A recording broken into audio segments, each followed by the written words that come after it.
And thank you NPCA for inviting us to join you for this presentation today. As Jody mentioned, today's topic is the third goal, telling your personal and professional story with the School for International Training. So I am joined here today with my colleagues, Dr. Joe Lanning and Dr. Sora Friedman. They will be providing a lot of information about not only how to tell your story, but also helping kind of frame that story in the context of kind of your personal goals and your professional goals as you transition back from your time with the Peace Corps and your service abroad. So just to kind of give some context as to who we are and why we're doing this presentation with NPCA, I just want to start by doing just a brief introduction again of who we are. So like I mentioned, I'm joined on the call today with Joe Lanning, Sora Friedman, and my name is Megan McMillan, as Jody mentioned. I am the Graduate Programs Outreach Manager for SIT Graduate Institute. I will let Joe and Sora introduce themselves once it goes to their sections, but as you can see here, Joe is an RPCV who served in Malawi, and also is the Program Chair for the Development Practice Master's Program at SIT. And Sora Friedman is the program chair for the International Education Master's Program, as well as the Intercultural Service Leadership and Management Master's Degree Program at SIT. So as I mentioned, this is just a brief overview of kind of the agenda for today. So I'm going to go through a brief introduction to SIT and talking about that connection to the Peace Corps and really highlighting an exciting history that we have with the Peace Corps and why we're, again, excited and honored to be able to talk with you today. Following that, Joe will lead us through a breakout session and kind of how to start telling your story, talking through some different techniques and different ideas of how to tell that story and craft your story. Leading from there, we'll move into another breakout session, and then Sora will walk you through some different ideas and different ways to kind of work your story into cover letters and your resume and interviews as you approach that personal and professional growth areas in your life. And at the end, we hope to have about 15 minutes or so for any questions you have throughout the presentation.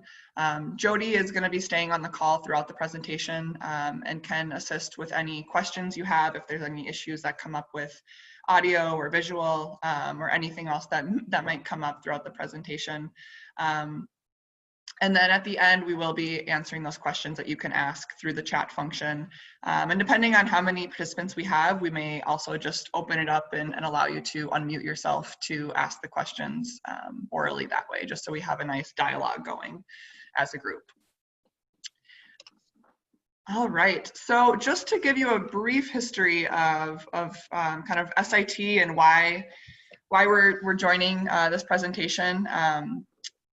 So back in 1932 is when we really got our start as an institution. And at the time it was an organization called the Experiment in International Living.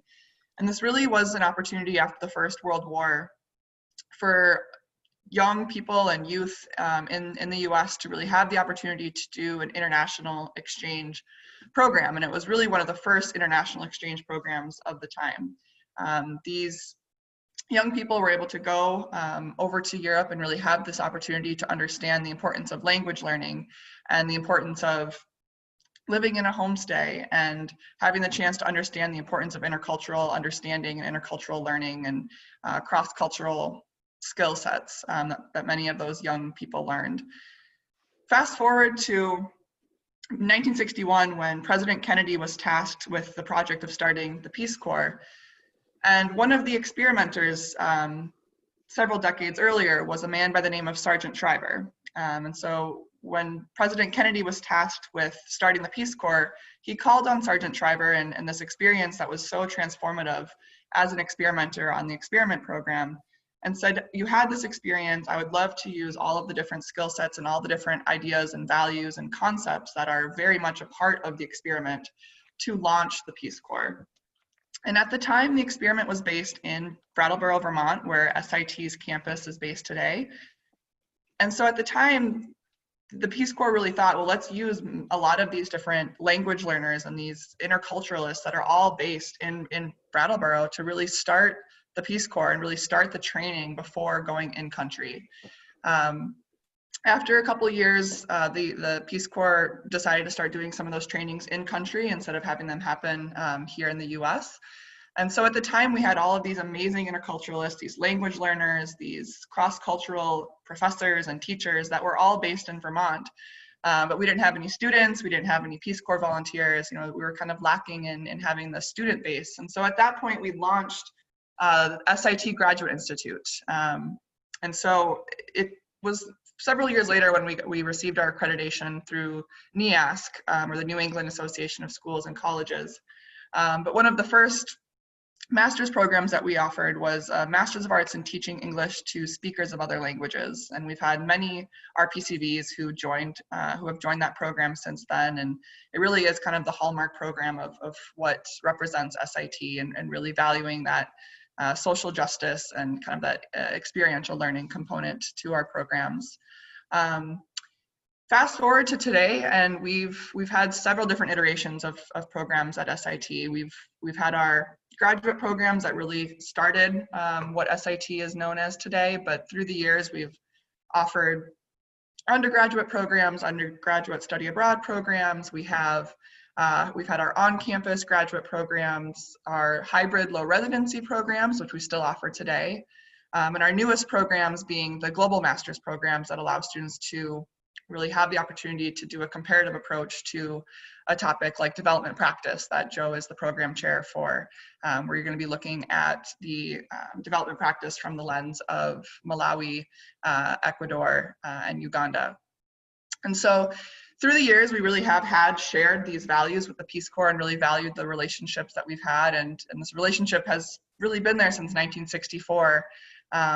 But then just about 10 or so years ago, we started the relationship with NPCA to really kind of help and be a support system for RPCVs as they transition back from their time doing their service. And so through that, we have had the amazing opportunity to connect with Jody and Dan Baker with the Global Reentry Program, and that is why we're here today, to be able to provide you with hopefully some ideas and exciting opportunities of how to tell your story.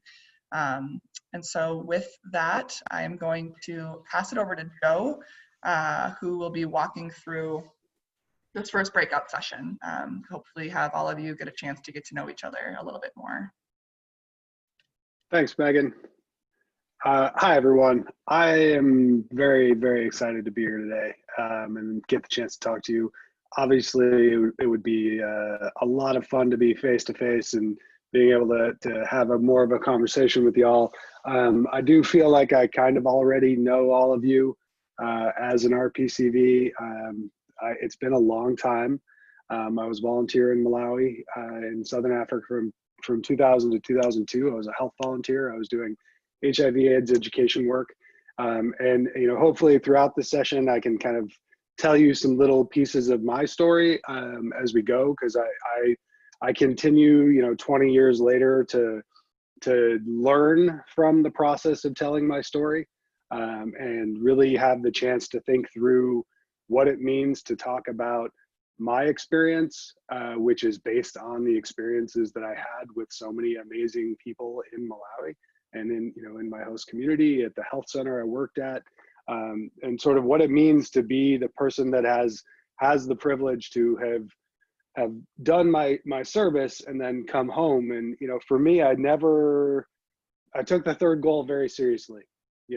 I've never felt like I actually closed my service, and have had the opportunity both to go back to Malawi and continue to work with a lot of people in my community that I was in there, and maintain a really strong relationship and friendship and brotherhood with my counterpart that I was with for the 2 years I was there.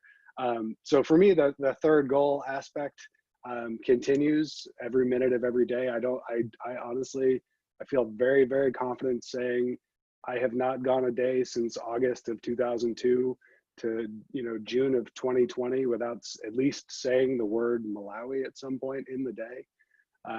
So that's been a huge privilege. But we do want to spend some time today really talking about what this process of telling our story is like. And I think we're a small enough group that we're going to have some breakout sessions where we're going to try to get to know know each other a little more intimately, but also I hope that folks are going to feel comfortable to sort of unmute yourself and maybe turn your video on if you feel like it, and join in the conversation here. Because I think the important thing I want to underscore through this whole thing is that the telling of your story is really an iterative process, right? And every time you tell it and every time you think about it, you're processing your experience a little differently.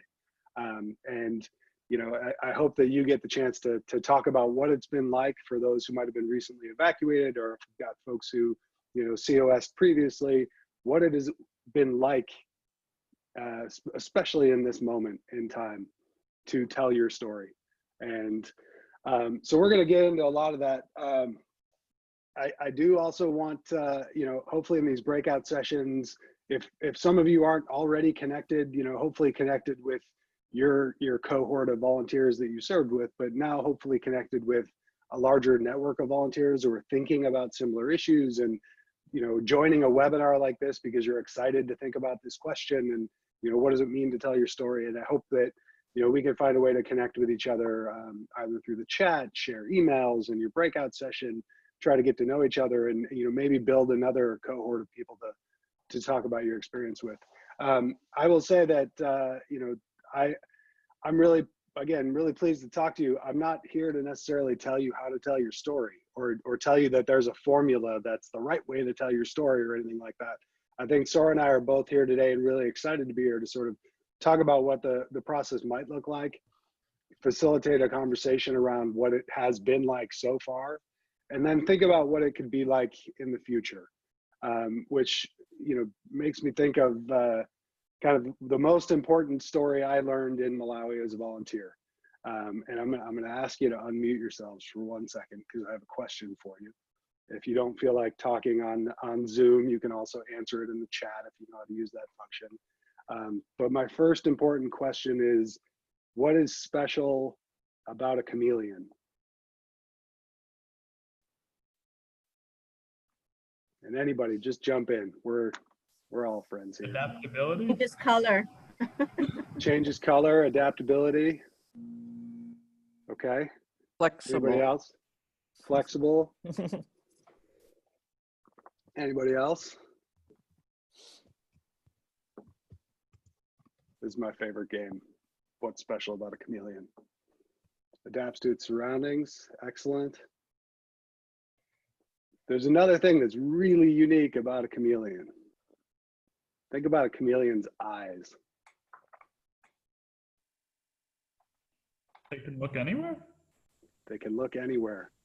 Yeah, can see in all directions, exactly. One of the things that's really special about a chameleon is that it has the ability to have one eye looking forward and one eye looking back, and that little brain can process all that information and put it all together at once. While in the place that it's in, it's changing color to adapt to its local environment. So the chameleon is a very revered animal in Malawi. Ngoni and Chewa folks really, really respect the chameleon and protect the chameleon.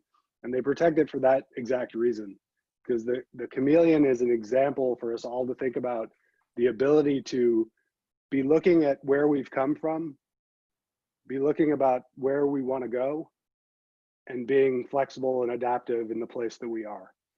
So when we think about telling our story, we're looking back while we're adapting to who we're talking to, because there's lots of different people that we tell our story to, and they all have they've got different objectives in what they have when they ask you to tell your story. You've got different objectives depending on who they are and how you tell your story. And then we've got the opportunity today and beyond to keep looking forward and thinking about how our story is powerful and how our story can represent the people from our host communities, and how our story can be an example of our expertise on our experience. I never, you know, still 20 years later and, you know, got a PhD doing research on Malawian culture, et cetera. Like I would never say that I'm an expert on Malawi, but I am an expert on my experience in Malawi. And, you know, there's a very different articulation in framing that in how we tell our story. So the first thing I want to do here is send us into a little breakout session. Jody's going to help manage this. It looks like we're Sure. That I think, do you 20 want to do the 3 to 4 participants in each room again? Yeah, That size, that'd is be that good? perfect. Great. Exactly. So I'm going to Um, assign folks, if you can please take a picture maybe of what's on the screen. Those are the questions, right, that they'll be discussing? Exactly. Just, Yeah. Spend a little time, introduce yourself, talk about where and when you serve, talk about your sector of service a little bit. And then also share a little bit about what your experience of telling your Peace Corps story has been like so far. And this might also be a very quick opportunity. Like I said, hopefully you build sort of new little cohorts of people that you can talk to and talk about your story and talk about your experience with. You might want to, in your little breakout also share your email or share something about yourself so that helps you all stay connected. And we'll break out for about 10 minutes. And yeah, great. please do take a picture of this because you won't see this slide when you go to your breakout room. Okay, and after about 8 or 9 minutes, you'll get a message saying that the breakout group will end in 60 seconds or whatever. Okay, great, enjoy. Have fun.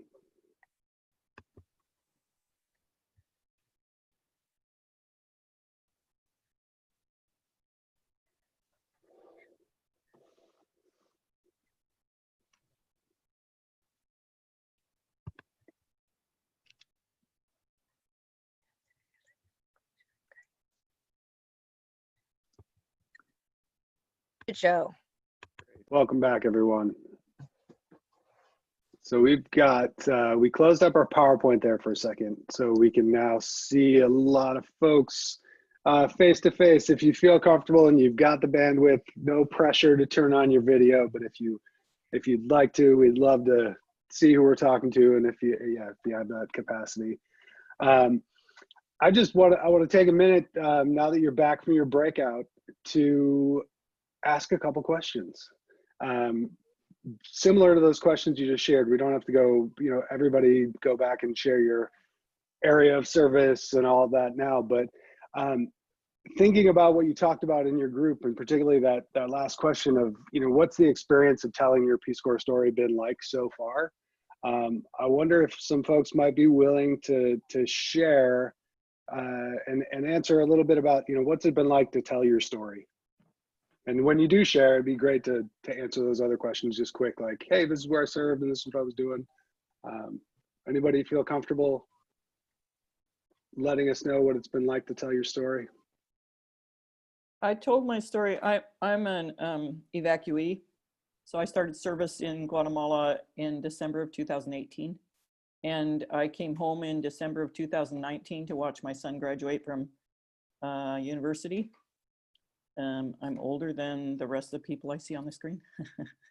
The grandma, Peace Corps Guatemala. And I told my story in Spanish. So what I'm really looking for is to a high school Spanish class and a college Spanish class. And what I'm really interested in is if anybody has experience in formal settings. I mean, I'm just going to put it out there. In formal settings, telling your story in English. It's different. Yeah. Thank you. Anybody else have anything you'd like to share about what it's been like to tell your story? I know there's a lot of ways to answer this question. Go for it, Gabrielle. I can go. Hi, everyone. My name is Bella. I was serving in Fiji with the youth development sector. I was there from end of August 2019 until the evacuation that just happened. And something that I said to my group that I've been experiencing is this kind of like two ends of a spectrum, telling people this is what I was doing, and then it got abruptly cut short. And then people are like, oh my gosh, I'm so sorry. And then that's kind of where the conversation ends because they don't know what else to say. And I guess neither do I. And then there's another end of it where it's like, oh, well, aren't you just so happy that you are back in America? Like, it's like, aren't you so happy that you're back here? And at the time when everything happened, Fiji didn't have any cases of COVID. And so it's been kind of strange for me to kind of navigate that, that spectrum of responses, I guess. Mm-hmm. Thank you. Thank you for sharing that. One or two more folks want to share?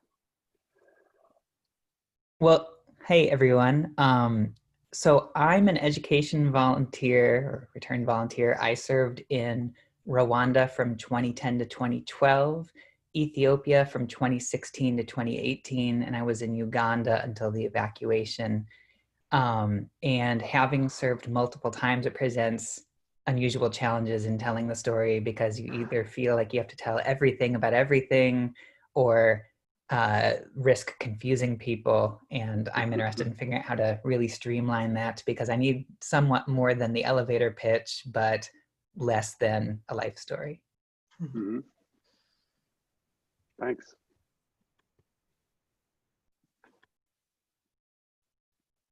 Anybody else? So I'm Nat. I was in Zambia, in the agriculture sector, fish farming.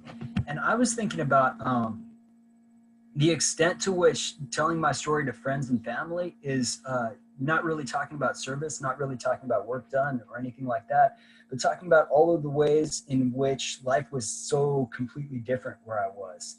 And I feel like the work done is almost an afterthought. I guess it'll be relevant when I start, having interviews and that sort of thing. But in the meantime, it really has just come down to daily life, the details of daily life. Great. Thanks, Nat. I was in Malawi. I was down the street from you. Well, is anyone, when you think about the title of the session was about talking, the third goal, right? So what's the third goal?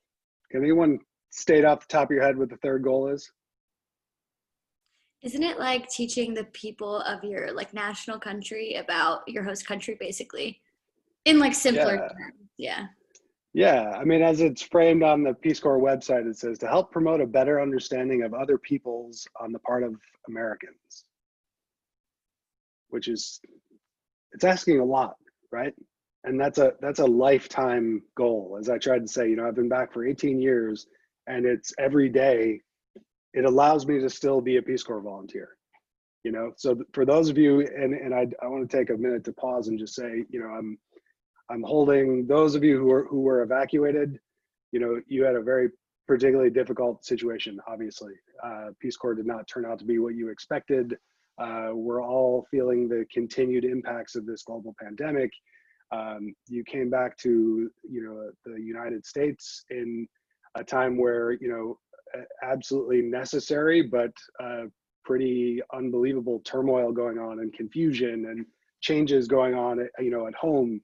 So you left in a crisis and came home to a world that wasn't, maybe what you thought it was going to be when you got home. There's just a lot going on. So I just want to say that, as a RPCV and just as a human being, I'm holding all of you in my thoughts and want to, try to help you through this process as best I can. I was not evacuated, so I don't have your particular experience in thinking about telling my story. But a couple things just in your few comments there, you mentioned talking to a formal setting. A formal setting might be one of the many different types of people we have to talk to, right? We talk about this idea of people want to hear the crisis story. And you maybe, you want to tell the crisis story, but there's a lot more to your story, right? Whether you were there a month or you were there 18 months before you were evacuated, your story is way more complex than just the moment of crisis.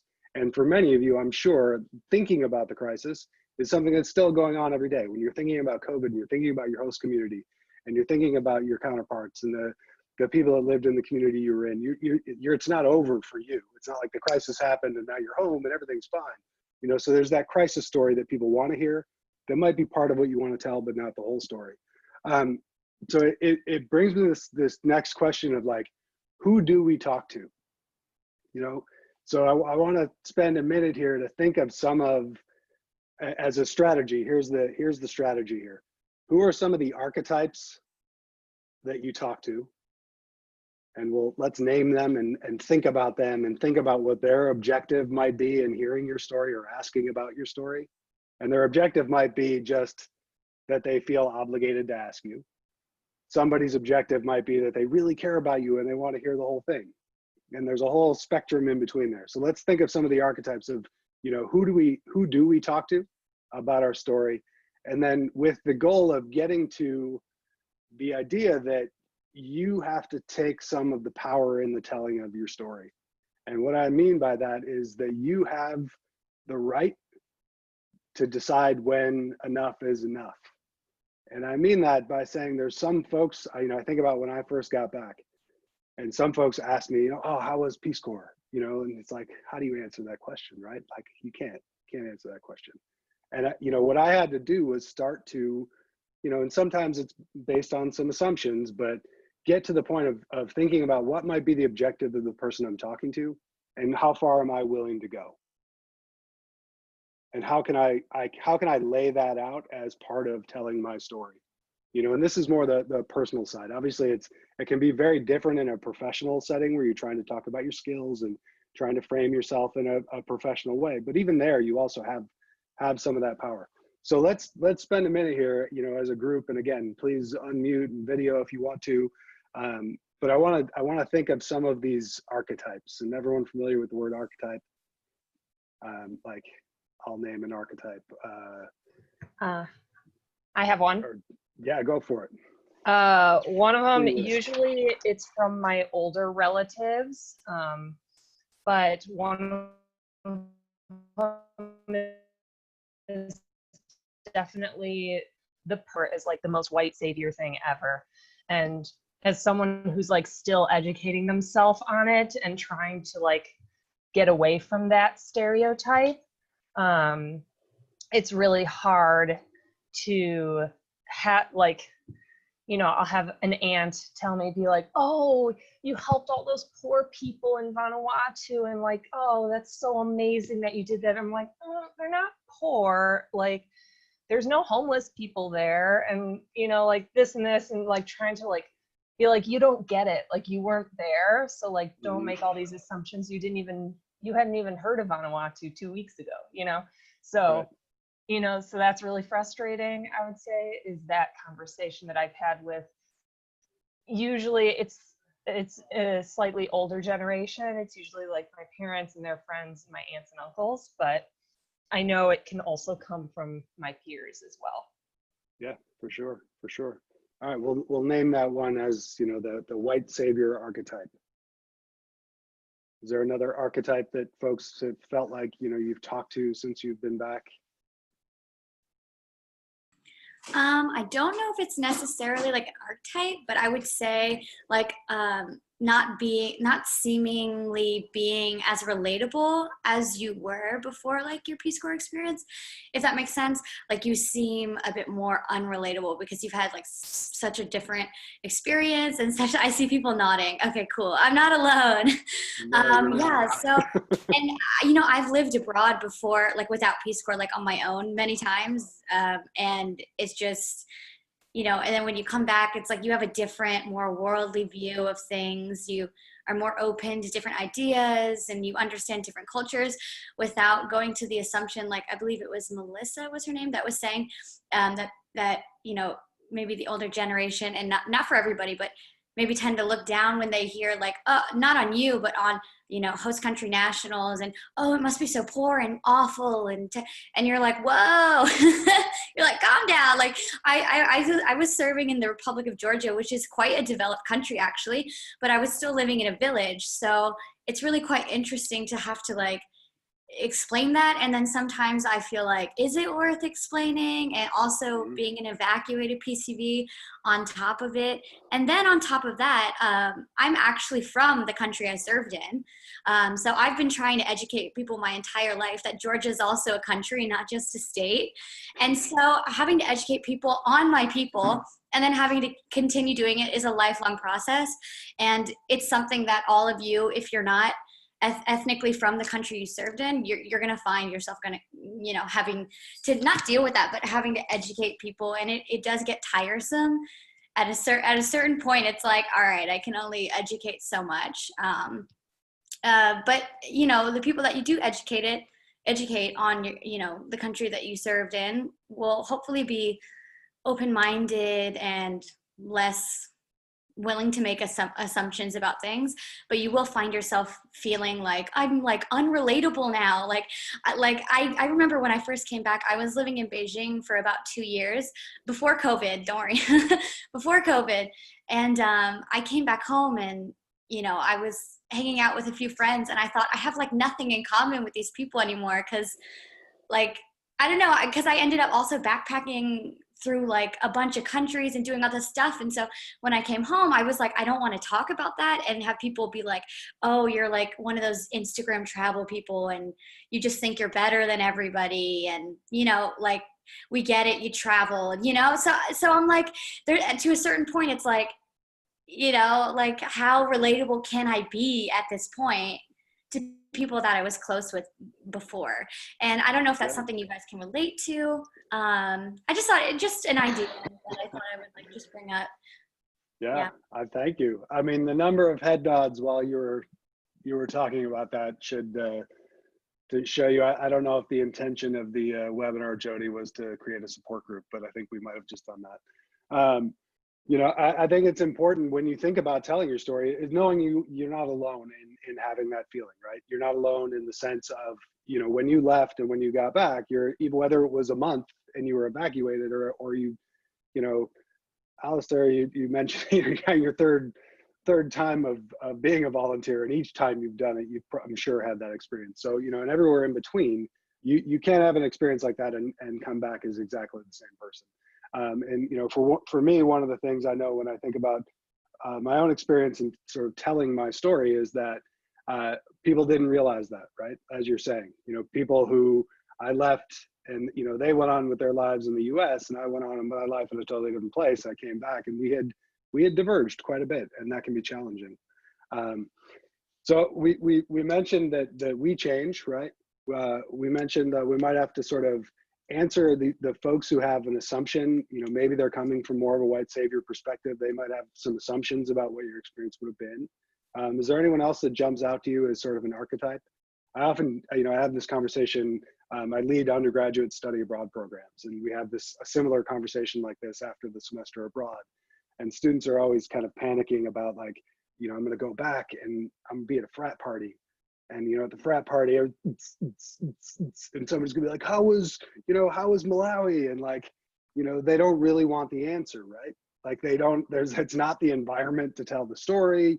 It's not the time, it's too loud. You know, there's so many variables that make actual telling of the story impossible. So I won't say, you know, all of us are on our way to a frat party, but, you know, that's one of the archetypes they might think of. But are there other archetypes? You know, Carol, you mentioned that, you know, that sort of formal setting of a classroom, you know, the students you might have to talk to about your experience. Yeah, I was thinking about Rotary and Kiwanis and all of that, because that's sort of a typical thing. Right. But I'm just going to say one other thing, which is I served in Guatemala, and a lot of what I'd like to do is give people a better idea of what the country's like, because it's part of the Northern Triangle, and you know, 80% of the economy is from remittances. So, you know, it's so tied to the US, and people, a lot of people have a really wrong-headed idea about what goes on there. Yeah, which I think brings up another point I wanted to get to about, again, whether you were there for 2 years or not is kind of irrelevant. If you're going to try to tell the story, it's going to require you to do some homework, right? You learned your experience in Guatemala or in Malawi or wherever you were. You can tell your story very, very clearly, right? But it can be a lot harder to tell that broader story if you're talking to Rotary or you're talking to a school group, where you do want to structure the story in a larger context. So the importance of really doing your homework and you know, figuring out who your sources were. I think I missed a hand. Was there a hand? I could chime in one. I was just thinking on the kind of the positive side of the spectrum that when I got back, I would have a handful of friends who I was like, yes, you're asking the questions I care about. And usually those were ones who had international experience prior. And so, or even I had some religious friends who would like just talk about, they wanted to be missionaries and they looked at Peace Corps as sort of an American missionary idea. But anyway, those people were just a lot more engaged with me. They would ask me questions about like with interest, less about kind of assumptions, but more about like, well, I've been abroad before, so maybe you experienced stuff you didn't expect, and then I get to tell the unexpected stories that I enjoy telling. So just giving us hope if any of us are like, Yes, no, so many people don't get it. Sometimes they do. I love absolutely. it. Absolutely. I Joanna, have, did you have your hand up earlier? Sorry. Oh, yeah, and no, sorry. Amanda. I have a story about that. Daniel, I'd like to stay on the positive side of things too. I'm trying right now, right? So, I have a lot of people who don't seem to care. And then, you know, there's that one person that asked me like, so like when you were with your host family, did you guys sit around TV or like, what did you, and I was like, oh my God, thank you for asking me that. So like, you know, like, yeah, I don't know. That's those are the important things, right?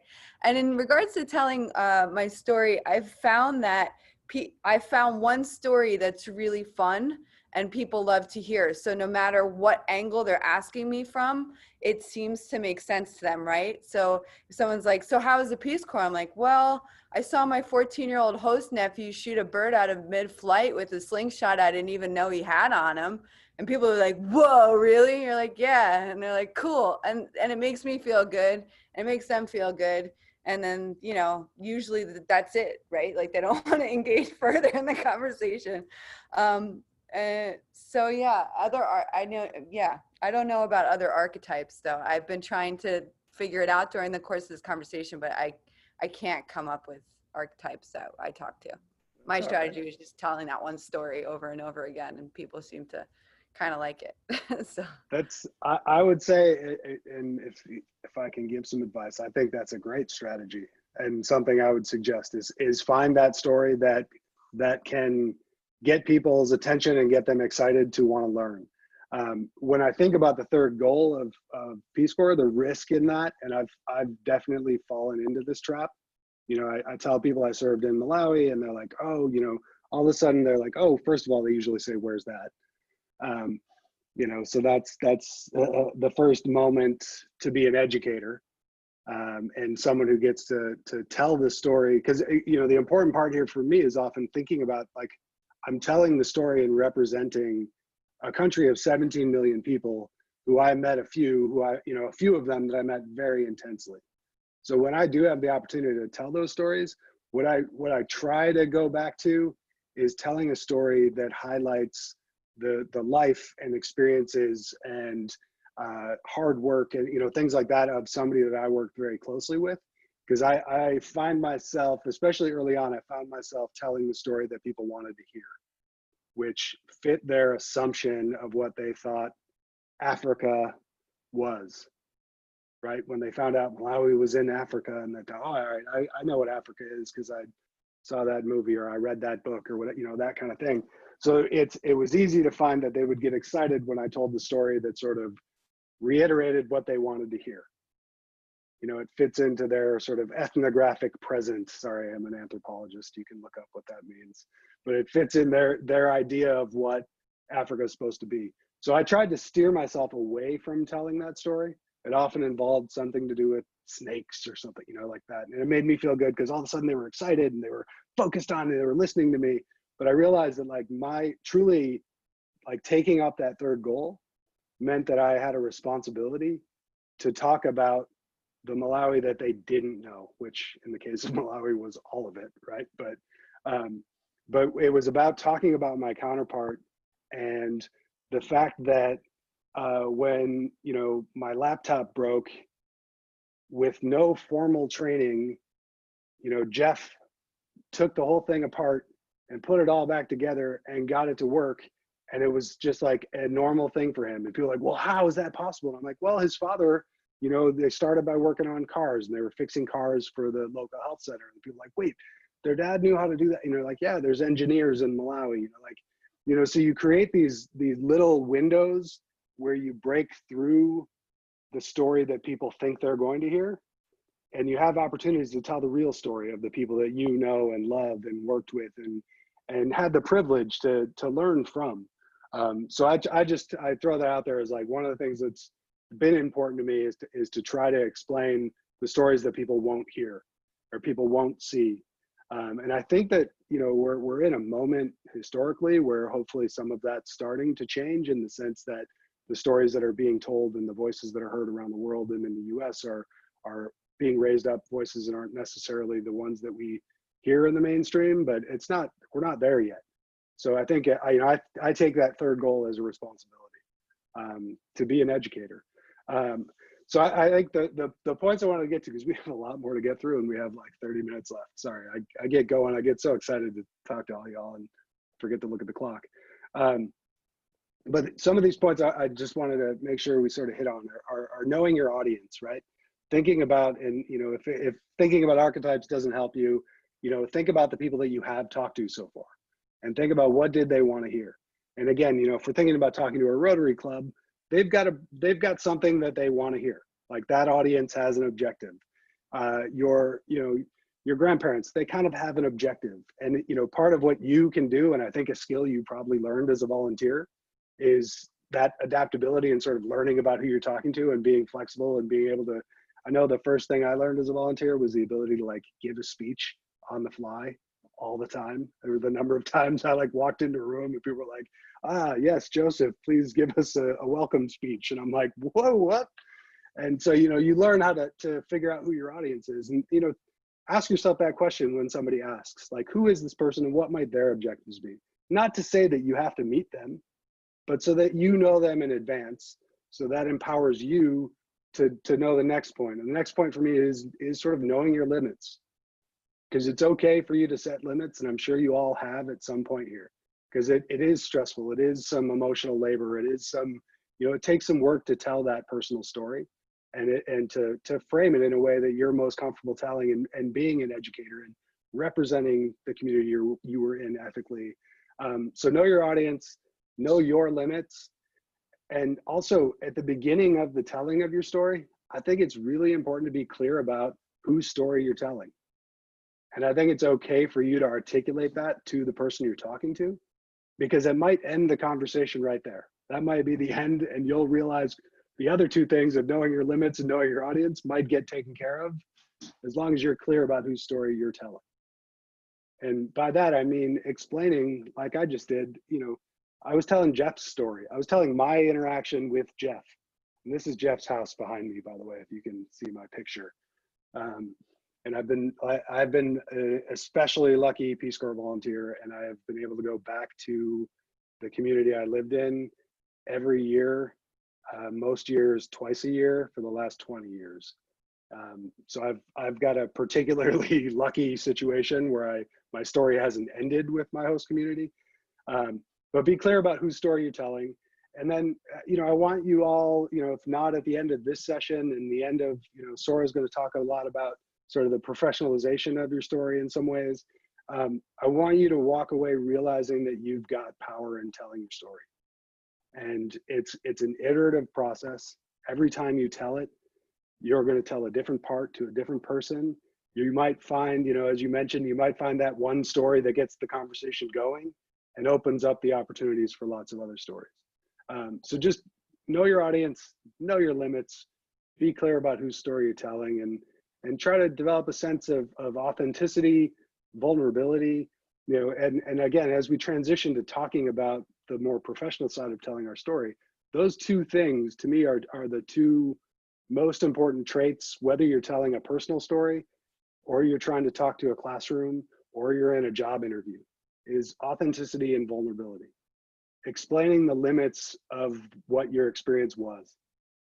And that helps, you know, for those who are dealing with the evacuation and dealing with the people who want to hear sort of the crisis narrative, you being authentic and being vulnerable can help you get past that being the only focus of what they want to hear. So I hope that's helpful. You know, we're gonna have time for hopefully some time for some more Q&A. I know at the end of our slides, we've got our emails and things, and I would love to talk to any of you if this is helpful and you want somebody to talk to more about this. Again, I'm an expert on my experience. I'm not an expert on yours or everyone in Malawi's experience, but if you need a sounding board, I've got more to tell you later after Sora takes over, but I'm gonna hand it to you, Sora, because I'm looking at the clock. Thank you, Joe. And it's nice to be here. Thank you, everybody, for having me. I'm a colleague of Joe's and Megan's at SIT. I'm a professor of international education. So my career has been about working with a variety of exchange programs. Some of them have been high school, college level exchanges, but I've also worked a lot with professional level exchange programs and international training programs, one of which was Peace Corps. So I worked for a nonprofit in Washington. This was about 25 years ago, and for several years was the in-house support person for training programs for Peace Corps volunteers to El Salvador and Nicaragua and Guatemala, and was providing the administrative support and helping to run the training center at that time. That's how the 3-month training was set up. So, and now as a professor of international education, I do a lot of teaching about program administration, counseling, advising, but I do a lot of career counseling as well, and that's where I fit in here. So the last half hour, we wanted to give you a space to think about 2 or 3 archetypes in particular and about how you would share your story with them. I want to do a quick poll using the chat function, which you can access at the bottom of your screen or perhaps at the top, depending on the format that you have.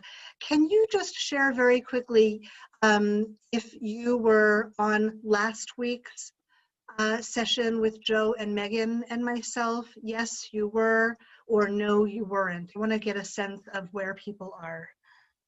So.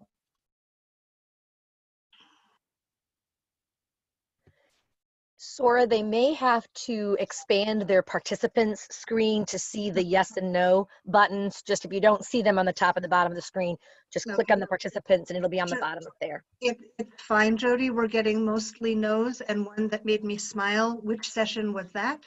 And if you're asking, it probably was a no, but so far I'm getting mostly no's, and that tells me what I need to know, which is that for most of you, this won't be duplicative. So the archetypes that we've been thinking might be helpful to you are those of the graduate school admissions counselor or admissions committee and the job employer, the person you're interviewing with for a job. So I wanted to ask, and just using the same format, another poll, if you the question is not a yes or no question. If you know if you are thinking about your next steps, are you thinking about graduate school? Are you thinking about job search? Or are you thinking about something else? And if you could take a moment just to note grad school, job, something else, you can say what that is, that would be great too.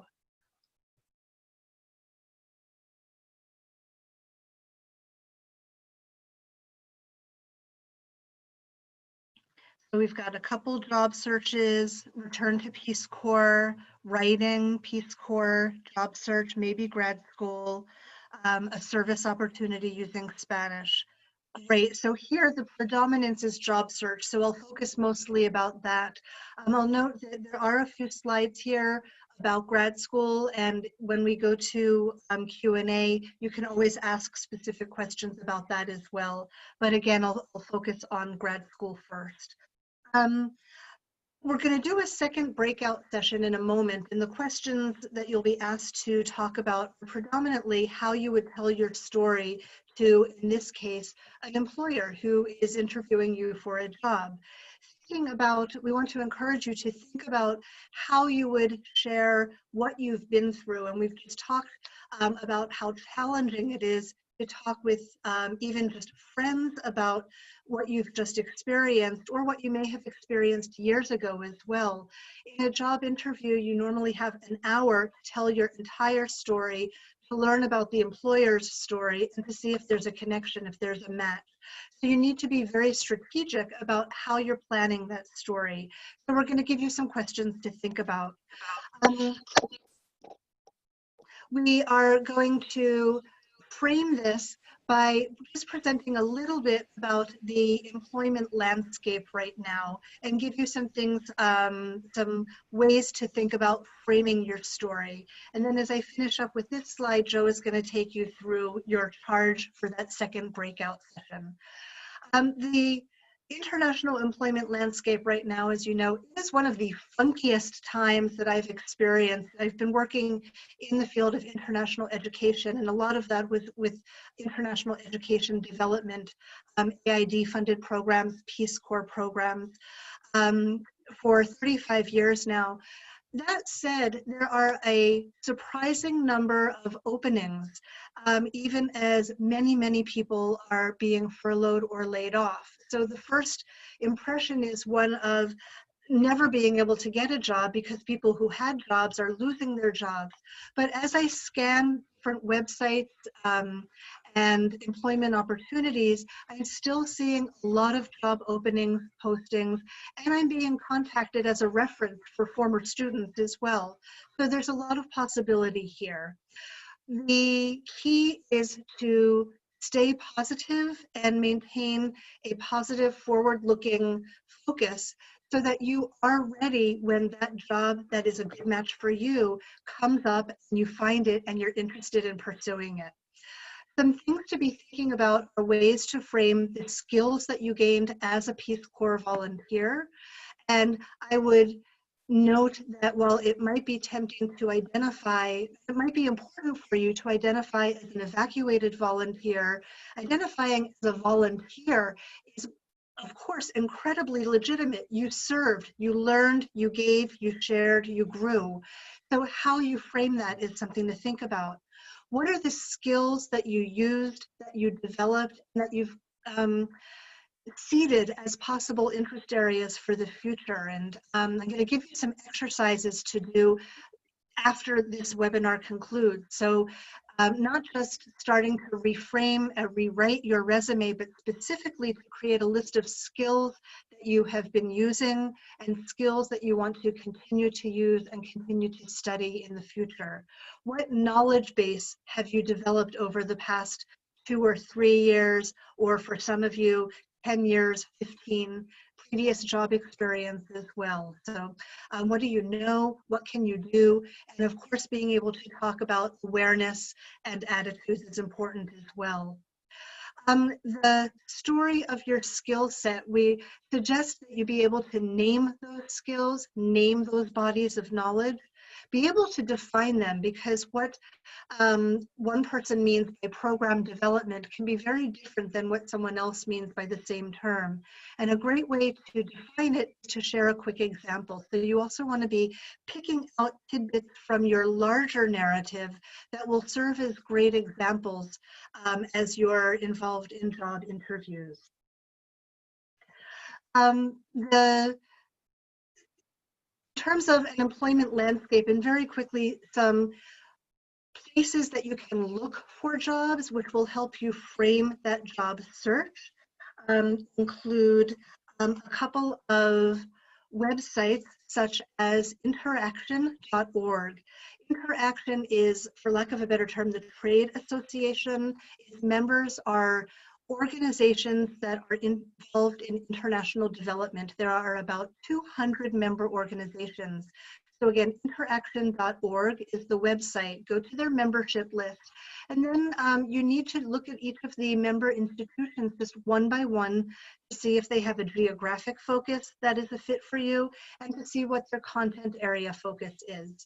I encourage you to also, for individuals who are not people of faith, don't be surprised when you see that perhaps a quarter of the member institutions are organizations that are faith-based. That doesn't mean that they are recruiting only people of that faith, but they are recruiting people who ascribe to the values of that faith. So I have friends who've worked in international development who went from the Quaker NGO, American Friends Service Committee, to Catholic Relief Services, to the Jewish, American Jewish Community Organization. So they ascribe to the values. That's what's important to remember. And the larger takeaway there is to not discount anything. Apply for everything that seems like it might be a fit for you, because you can use the job search process to both practice your interviewing skills, practice your storytelling, and to get a sense of what's going on in the field as you narrow down and become clearer in your vision of what you want to do. Okay, I'm gonna, some other websites that I wanted to share, of course, LinkedIn is a great place for making sure your profile is professionally visible to people who are going to look you up. So you want to make sure that that's ready to go. If you're interested in education and the administration of programs like Peace Corps, several websites include NAFSA, NAFSA, the Association of International Educators, Forum on Education Abroad. Hold on a moment. The Megan, help me with the organization that SAT is at several times a year. That's much broader. I'm having a brain challenge moment. It'll come to me. While you're in your breakout groups, I'll look for it and I'll have that ready to go as well. I'm going to turn it back to Joe. Almost 1:15 now. Megan, if you can go to the next slide, that will help Joe introduce the next breakout session. Joe, I suggest we give about 7 or 8 minutes for people to play with this and then come back and we can bring it to closure by 1:30. Great. Welcome back, I guess, to me. You've all been here. I wanted to just say, in this context of the skill sharing thing, Sora already said it, just to underscore this idea that the important part, we often get a lot of sort of adjectives and other words that set us up to be able to talk about a skill. Oh, creativity or flexibility or adaptability. The important step here is, again, explaining what you mean by adaptability or flexibility or resilience or whatever it might be, so that you can come up with a story and an example to explain how you did it. That's the thing that an employer, again, who might have a lot of assumptions about where you've been or what they think Peace Corps is or whatever, when you can put that story out there together with the specific skills, what's important. So we want to send you these breakout groups again. Do take a minute if there's somebody in there you haven't talked to before, introduce yourselves. But I want you to maybe not answer all these questions we've got here, but I do want you to try to free list amongst yourselves some skills. And ideally, again, if we were face to face, the way I would do this is have one person name a skill, the next person define that skill, and then the third person tell a story that's an example of that skill. And when that person's telling their story of that skill, it's going to trigger some synapses in your head to think about, oh, I had something like that too. And what you do here is you start to build your little database of examples of where you enacted these skills or developed these skills or enhanced these skills as a volunteer. So we'll send you to breakouts. We'll probably, like we said, shorten it just a little bit. But if you can, think about specifically this first question of the keywords and skills, and define them and give some examples. And when we come back, we'll try to, if not in the chat somewhere else, compile a lot of these skills so that you have something to work on. You've got kind of an assignment after this session to put your little bullet point story for each of these skills. So if you haven't already gone, we'll send you to a breakout room and talk to you soon. Great, Joe. You all should have a message, the one that just arrived, and you can go ahead and get into that. There are a few people that are unassigned that I'm assigning to your breakout room right now. Thank you so much.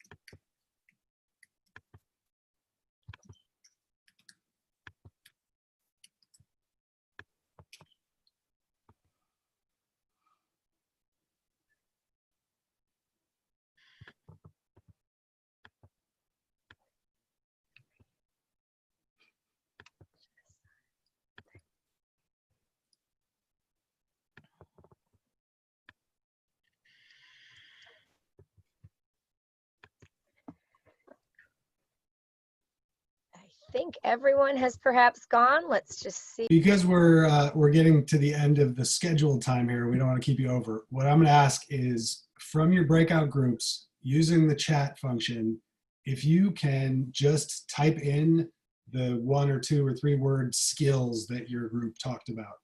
And what we're going to do is give you a little homework assignment. No one's going to collect it or grade it, but a homework assignment to look at this sort of free listing of skills and try to put your little bullet points to think about what is your story for that skill if you have one.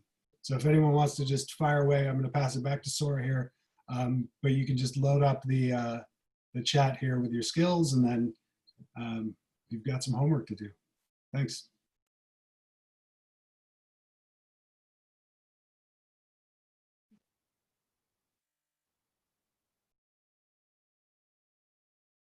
Okay. We're seeing leadership, independence, responsibility, relationships, ability to adapt to change, and the list will keep on coming. That's great. I want to encourage you to also think about technical skills that you worked at. And I know our instinct is to think about the relational skills, but when you're applying for jobs, you also want to be sure to mention the technical skills that will help the employer know that you can do what they need. Thinking about that, more homework for you after the webinar is over. I encourage you to think about and to actually write out a career vision statement for yourself. You get to pick the amount of time you want to be thinking about, and maybe this should say, what do you want to be doing in 6 months? What do you want to be doing in 1 year? And of course, the question, where do you want to be, is more about where in your life, where in the job search process you want to be. It might refer to geographically as well, but it doesn't have to be limited in that way. Writing it out forces you to not just play with ideas, but begin to articulate them, and it also will help you to answer that question when it comes up in a job interview, which it often does. Next slide, please. 3 things that you can do, more homework post-webinar. Review job postings, and we included a couple other websites. The one that I couldn't think of before was idealist.org, which is great for Return Peace Corps volunteers. Review job postings, many of them, 5 or 10, starts to give you a sense of what's out there. I'm suggesting that you take the time and look at 40, 60 of them. Look for keywords, look for trends in responsibilities, in job functions, and in jargon, so that you can use some of those catchy phrases, some of that jargon in your resume as well. If your resume is being reviewed by an HR office, they may have been directed to look out for technical vocabulary.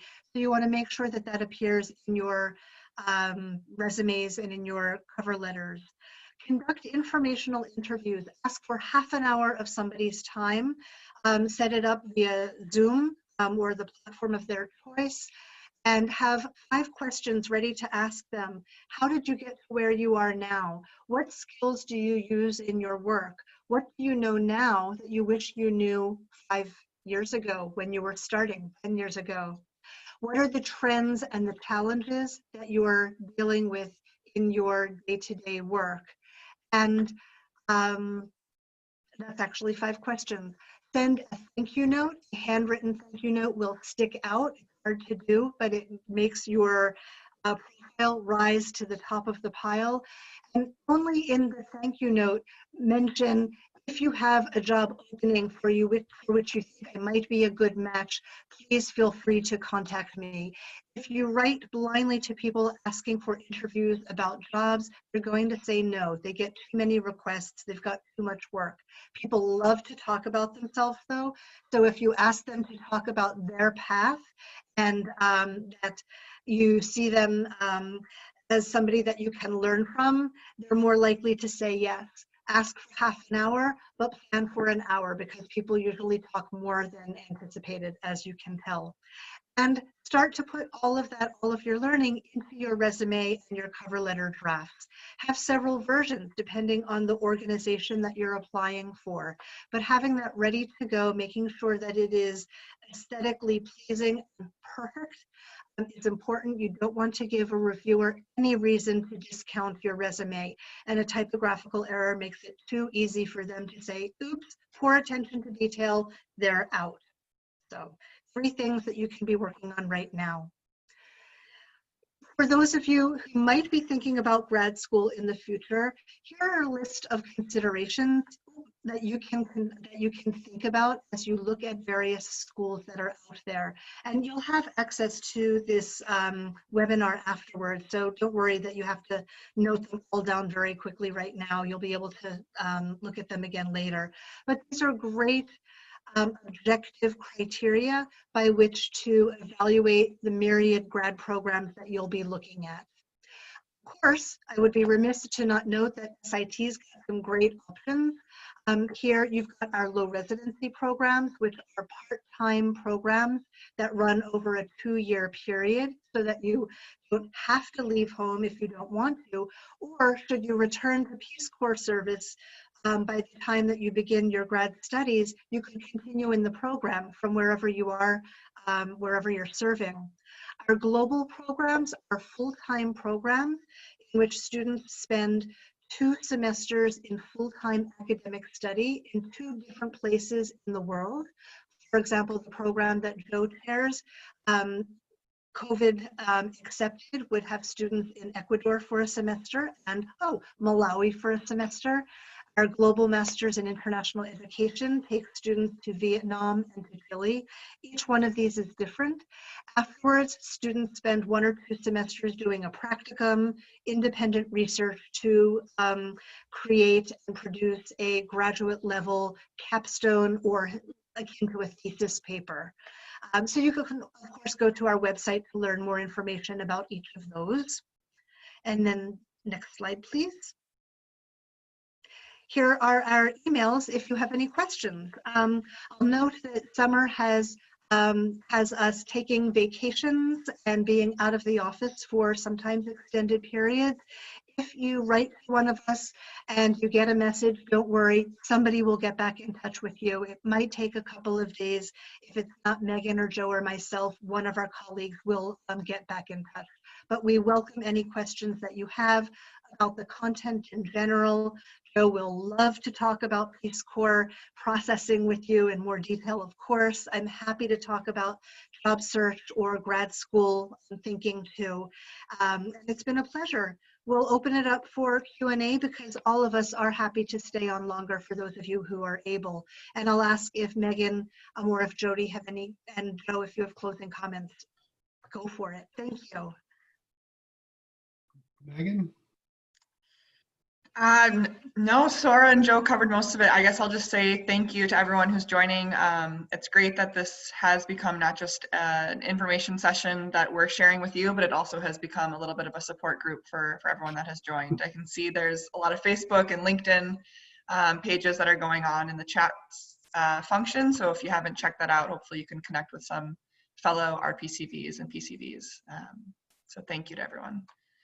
Yeah, same for me. This has been the best hour and a half of my day, my week, perhaps my month or more. It's so good to see you all, and hear some of your stories and get a chance to share some of mine. And yeah, thanks for being here. And anything we can do, please let us know. Great. Thank you so much to all of you. That was wonderful. And just a reminder to folks joining in, if you do have any questions, you can look at this screen here. We will also be steering you to our online global reentry playlist on the NPCA channel for YouTube. So this will eventually be posted there as well. So please let us know if you have any questions, and I'll be getting a follow-up email out to all of you. Thank you so much for attending. If folks do have a few extra questions, I know Joe had indicated he was able to stay on, and I think Sora, you as well with Megan. I can stay on a little bit longer as well. So, but for those that do need to go, just remember to download the chat box if you are interested in that information that was shared in there. And have a great day. And I'll go ahead and turn off the recording. Thank you so much.